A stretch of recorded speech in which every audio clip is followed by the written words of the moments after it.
day 200. And I think, wow, where is those 200 days gone? I haven't blogged for a while because I've actually been quite sick. I can probably hear I've still got a bit of a croaky voice. About 3 weeks ago, I needed to do my round of chemo and to get a chest infection. And they said, oh no, you can't have chemo, you're not well enough. But we actually had to look at the bigger picture. And if I didn't do my round of chemo, it would have pushed us out another week, which would have pushed Maddie's kidney coming out another week, which would have pushed the whole kidney transplant out another week. Or possibly it wouldn't have. They might not have been able to find double surgery beds all at the same time. So it was a matter of, well, actually, Sarah, I just need to get on and have chemo and while I'm sick. And I said to me, at the end of the day, I feel crappy and sick with chemo anyway, so I've got a chest infection, I feel crappy with that anyway, let's just have one crappy week. Boy, did I have one crappy week. It was really, really hard. And then on top of feeling sick from having a chest infection and then feeling sick from chemo, and then, boy, they hit me hard with some antibiotics, I was absolutely flat out. I was just revolting. I was just so sick. I'm just so pleased that 10 days is over and done with them. So I've only got 2 rounds to go. And here we were talking about when it came to these 12 weeklies that we'd be lucky if I ever got to the 5 or 6 rounds. And here I am, I've done 10 rounds and I've only got 2 to go.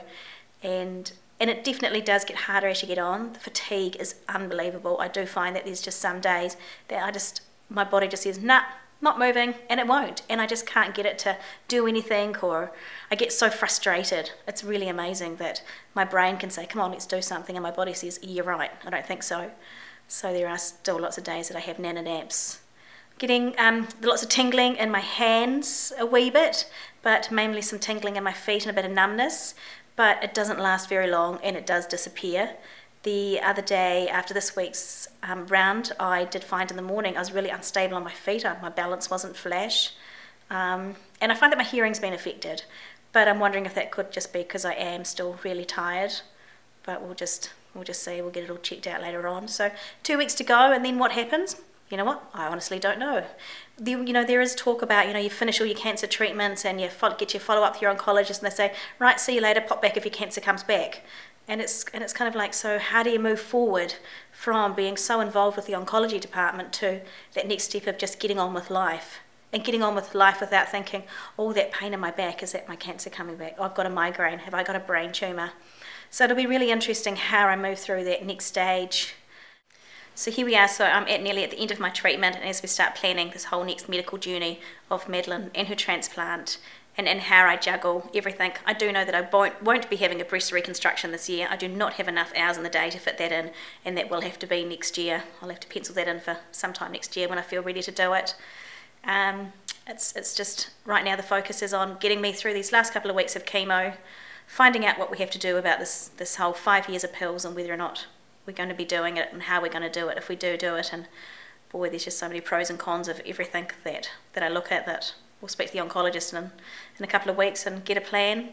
It'll be interesting because my oncologist is down here in Christchurch, but I'll have to maybe see the oncology team up in Auckland, so we're going to have to juggle because I would prefer to have continuing care, so I might be flying up and down so that I can have that consistency.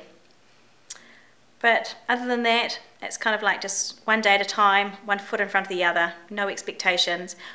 Some of the things that I've really noticed is that I've become really, really weak on top of putting on so much weight. I have to admit I've started walking lately to try and start moving it, but I'm really weak. I went to lift some hay bales out in the paddock the other day and I could barely lift one up, and I just about cried and thought, man, I used to be able to throw these over my shoulder, and I've just become so weak in my arms and movement.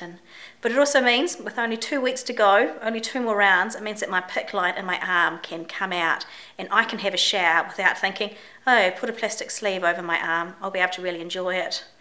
And also too, check out how much shampoo I need to be using in my hair. It's definitely coming back. I look like Lumber Brother, but it's definitely coming back thick and fast. Maybe slightly grey, but we'll wait a wee while. We'll cut it back off again, let it grow again and see what it happens. So here's our plan. I've got 2 rounds to go. 2 weeks after I finish my last round, we're going to be flying to Auckland, and Maddie will have her last remaining kidney out. We'll be up there a couple of weeks, and then we'll fly back home, and we'll spend home maybe 4 weeks, 5 weeks. We fly back up on the 10th of October up to Auckland, and from there we'll be spending 3 to 4 months while Maddie has her transplant. Maddie's transplant's actually a week after we arrived there, but she'll be having plasma treatments every day in preparation, and really hoping that this might prevent her disease coming back after transplant, because she is at high risk of it coming back, even as quickly coming back as 24 hours after having the transplant. So that's the plan there.